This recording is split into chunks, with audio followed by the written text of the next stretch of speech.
संगठन 2024 और 25 के नए सेशन के लिए एडमिशन की जो प्रक्रिया है वो जल्दी शुरू होने वाली है। और ऐसे में बहुत सारे पेरेंट्स जानना चाहते हैं कि एड्रेस प्रूफ क्या चाहिए, डॉक्यूमेंट्स क्या क्या होने चाहिए एडमिशन को लेकर, और हमें कौन सा एड्रेस फिल करना है। सो अगर आप इन सभी क्वेश्चन से परेशान हैं और अगर आप अपने बच्चों का एडमिशन केंद्रीय विद्यालय संगठन में कराना चाहते हैं 2024 और 25 के सेशन में, तो ये वीडियो आपके लिए बेहद महत्वपूर्ण है। और वीडियो को शुरू करने से पहले अगर आप चैनल पर नए हैं तो चैनल को जरूर जो है सब्सक्राइब कर लीजिएगा, बेल आइकन को प्रेस कर लीजिए। आप हमें इंस्टाग्राम पर भी फॉलो कर सकते हैं, टेलीग्राम पर भी फॉलो कर सकते हैं। उन सभी का जो लिंक है जो है डिस्क्रिप्शन बॉक्स में दिया गया है, आप वहां से जाकर हमें फॉलो कर सकते हैं, क्योंकि ऐसी तमाम प्रकार की वीडियो आपको वहां पर देखने को मिल जाएगी जो आपके लिए बेहद जरूरी है। एडमिशन के रिगार्डिंग केंद्रीय विद्यालय संगठन संबंधित और तमाम प्रकार की जानकारी आपको वहां पर मिलेगी।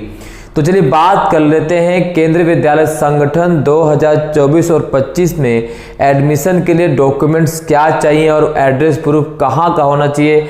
क्या हम दूसरा एड्रेस प्रूफ लगा सकते हैं? अगर मान लेते हैं कि हम दिल्ली में रहते हैं तो क्या हम यूपी का एड्रेस प्रूफ लगा सकते हैं? तो चलिए वो सारी चीज़ें हम यहाँ पर जान लेते हैं। तो हम सीधा केंद्रीय विद्यालय संगठन का जो एडमिशन गाइडलाइंस है वहीं पर चलते, क्योंकि वहीं पर हमें सारी असली जानकारी मिलेगी। तो चलिए सीधा आप जानकारी प्राप्त कर लेते हैं। तो यहाँ आप देख सकते हैं डॉक्यूमेंट्स में यहाँ साफ साफ लिखा है कि वो कौन कौन से डॉक्यूमेंट्स आपके पास होने चाहिए अगर आप अपने बच्चे का एडमिशन केंद्रीय विद्यालय संगठन में कराना चाहते हैं।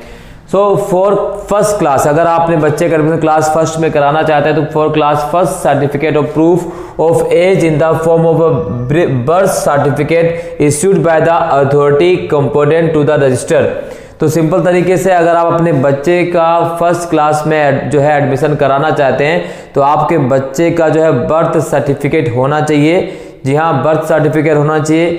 वो स्पेशल डिपार्टमेंट, अगर हम बात करें जैसे म्युनिसिपल डिपार्टमेंट एमसीडी से, आपके बच्चे का सर्टिफिकेट होना अनिवार्य है। मैनिपुलेटेड नहीं होना चाहिए, याद रखिएगा।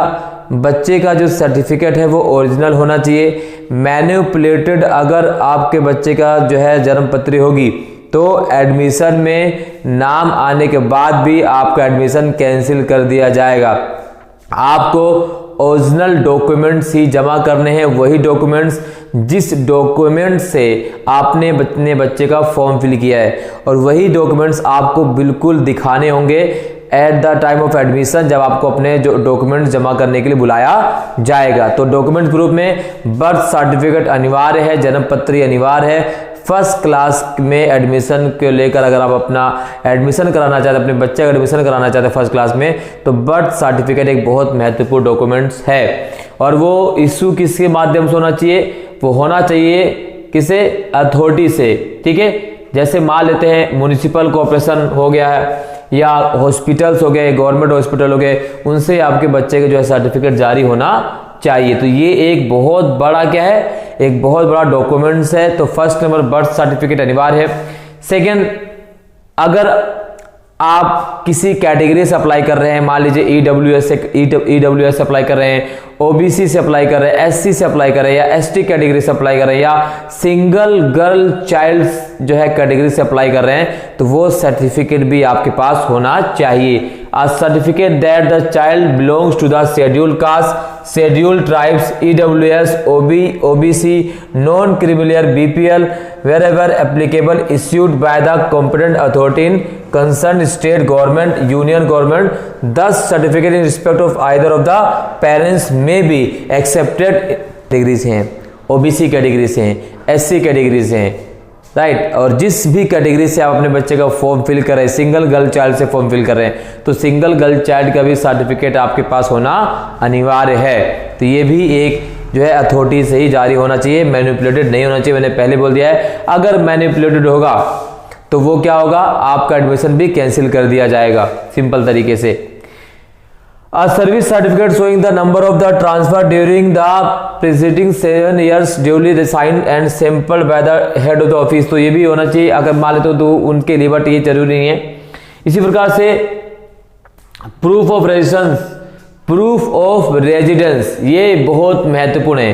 प्रूफ ऑफ रेजिडेंस यानी एड्रेस प्रूफ, आप जिस जहां पर रहते हैं और जहां से आपने अपने बच्चों का फॉर्म फिल किया है वही रेजिडेंस प्रूफ आपको लेकर जाना होगा।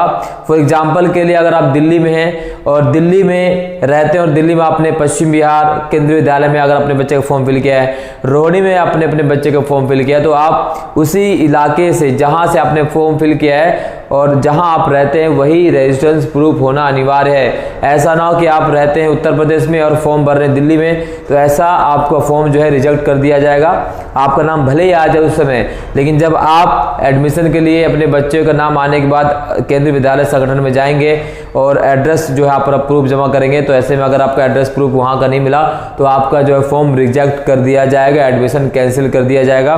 तो ये बात आपको ध्यान में रखना है, ठीक है। तो ये डॉक्यूमेंट्स आपके पास अनिवार्य होने चाहिए, राइट। पहला birth certificate, first class admission बच्चों के लिए, OBC certificate, SC certificate, EWS certificate, criminal, non criminal, BPL, और आपका रेजिडेंस प्रूफ, वहां का रेजिडेंस प्रूफ जहां आप निवास करते हैं और जहां से आपने अपने बच्चे का फॉर्म फिलअप किया है। सो ये डॉक्यूमेंट्स आपके लिए मैंडेटरी है, मस्ट है, बहुत जरूरी है। इस वीडियो में बस इतना ही। आई होप आपको वीडियो पसंद आएगा। इस प्रकार से और वीडियो आपको देखना है या आपको और भी जानकारी प्राप्त करनी है तो आप हमारे चैनल को जरूर सब्सक्राइब कीजिएगा, बेल आइकन को प्रेस कर लीजिएगा।